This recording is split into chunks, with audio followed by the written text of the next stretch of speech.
Well, hello everyone, and a very warm welcome back to Perth South Model Railway. I can't believe it's almost a year since I last posted a video. I'm afraid when it came to springtime last year, for various reasons, I wasn't able to do much in the layout, and I don't tend to do much in the summer anyway.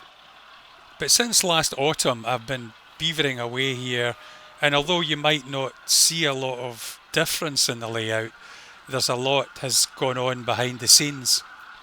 You'll maybe recall, if you watched any of my previous videos, I was trying to get all the remaining electrical items out of the way.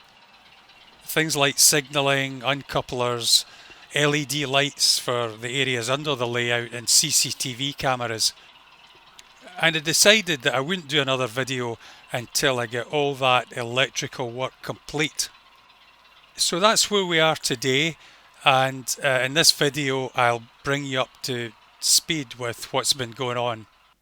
This is P29 signal, and this is the last of the special signals in the layout. I didn't have to build this one from scratch. This model is from CR signals and almost exactly matches the real P29 signal, which is situated in the downline at Friarton, just outside where the old engine sheds used to be.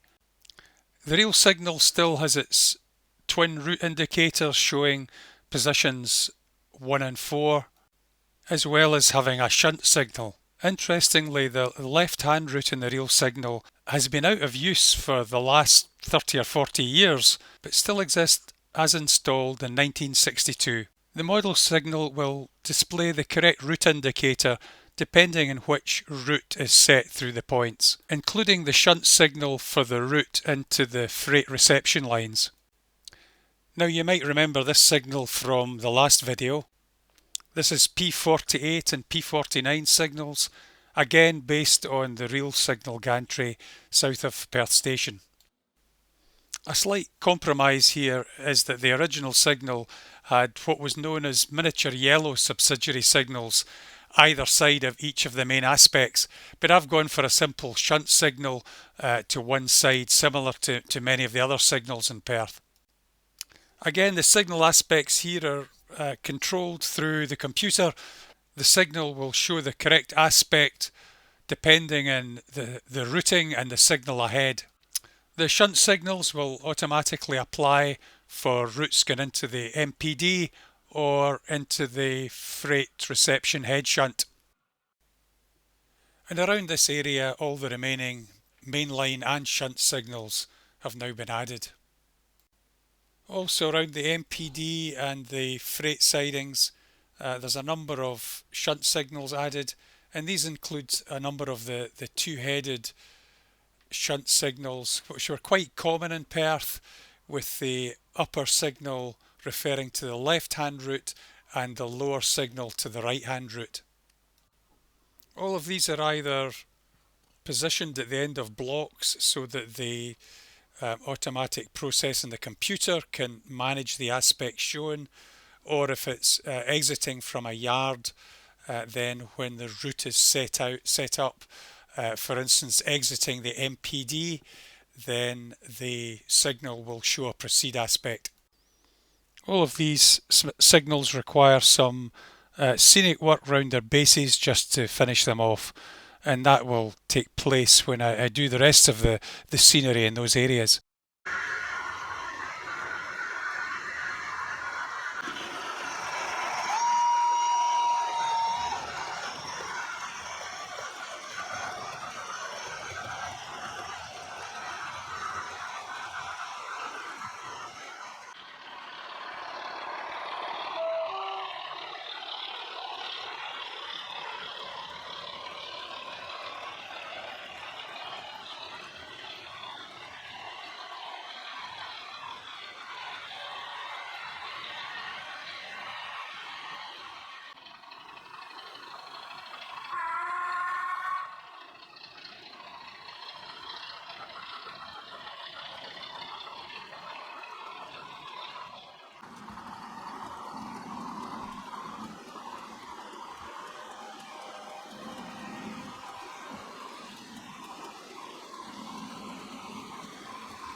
So the next thing that I wanted to do was complete all the uncouplers in the layout, as well as the associated uncoupling panel. I've got a number of additional uncouplers on the MPD side of the layout, both for any wagons in the MPD and also in the freight reception lines and the mineral yard.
So the next thing I wanted to do was to fit something called Turnout position control. What this does is use the spare contacts on the point motor to send a message back from the point decoder through LocoNet to the computer, confirming that the points have moved. Now, very occasionally when trains are running automatically, points may not change for one reason or another.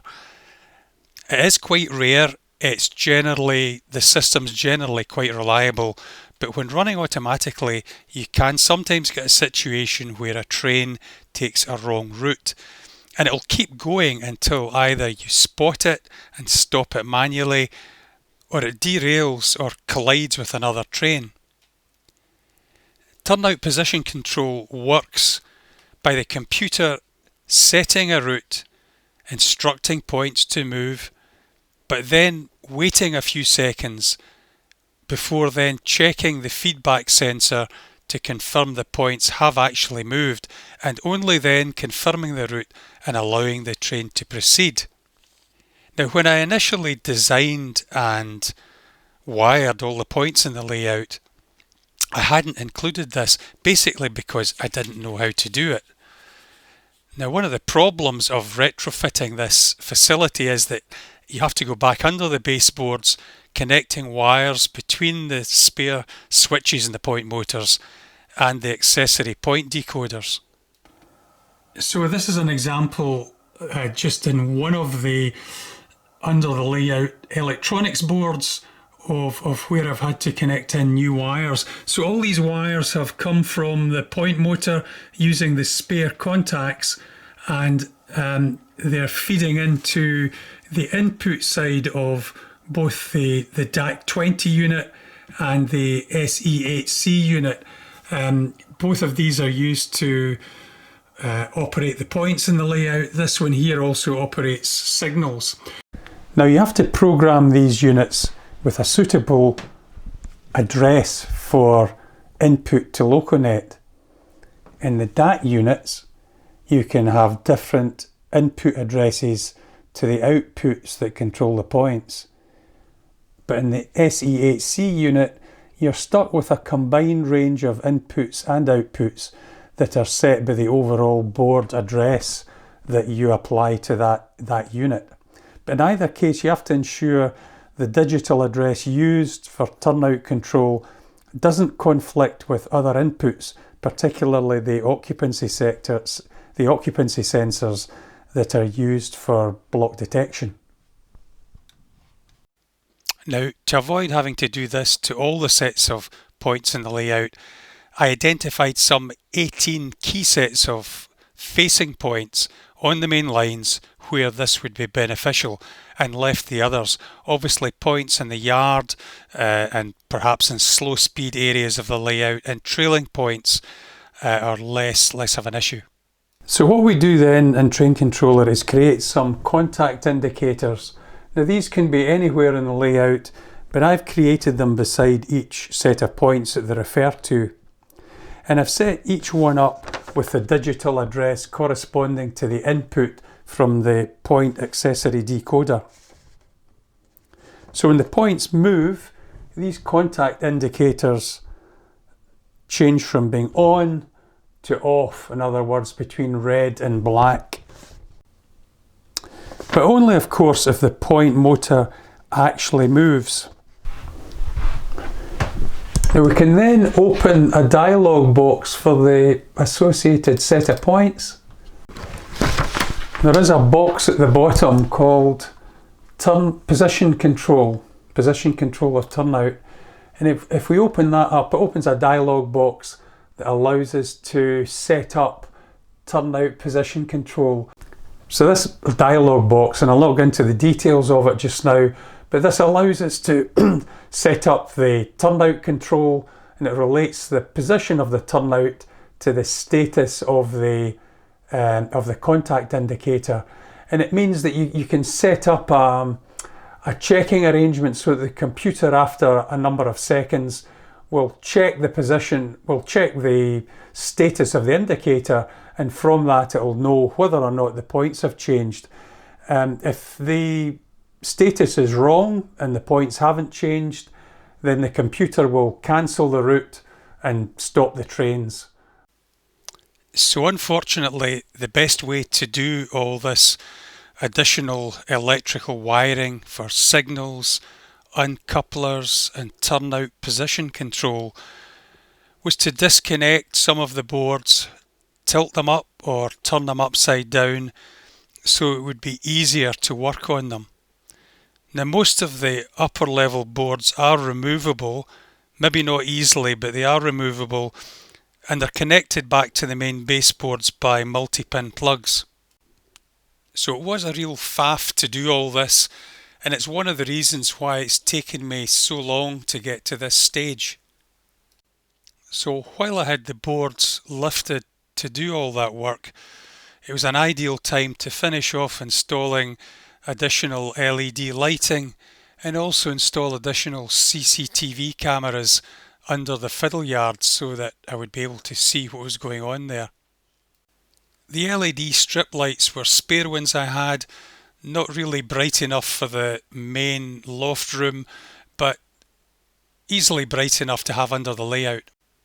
Now you might recall in one of my previous videos I had already set up CCTV cameras and LED lighting on the north end of the hidden sidings.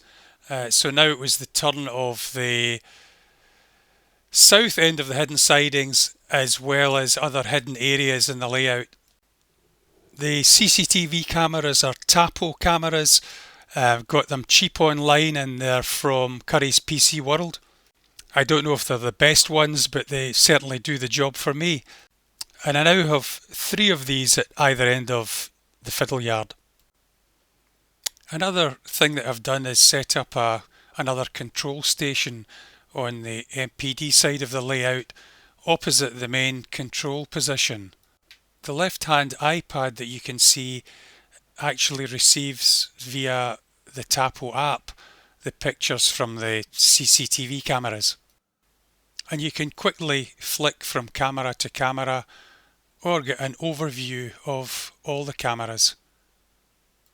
The right hand iPad is basically another switchboard control panel, and you can control points, signals, even control trains from that, but it's basically a slave panel from the main computer. My copy of the train controller program has an add-on called Smart Hand, and Smart Hand gives you the ability to log into the main program through iPads or other computers, subject to permissions, and allows you to control the layout or parts of the layout. I've changed the holster position for the Digitrax controller at the main control station. The previous position was a bit awkward to use and it was in the way. I've also been tidying up wiring and sorting out some wiring shortcuts that I'd taken when I initially built the layout. And that nicely takes us to what happens next. Well, now that I've finally finished all this electrical stuff as I talk about, we'll be able to go on with more of the scenery. So the next stage is to complete all the ballasting of the main lines. So far I've done to south of the station, just to the far corner here. So I have to work my way around, right the way around, past the MPD area and right up to this corner, to the scenic break.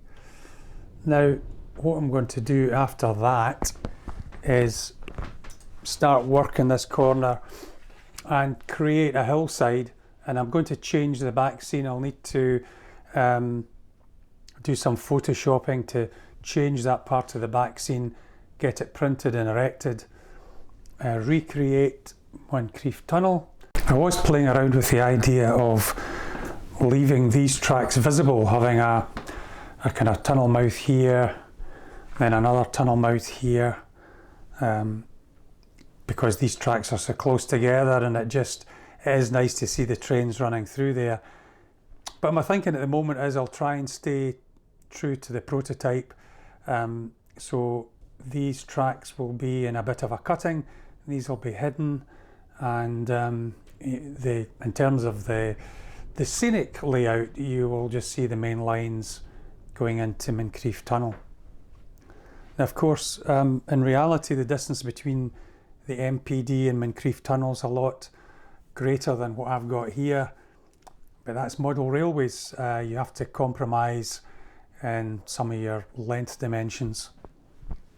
And then after that, we'll be moving round to the MPD area, and I'm looking forward to creating some kind of semblance of what Perth Friarton MPD looked like.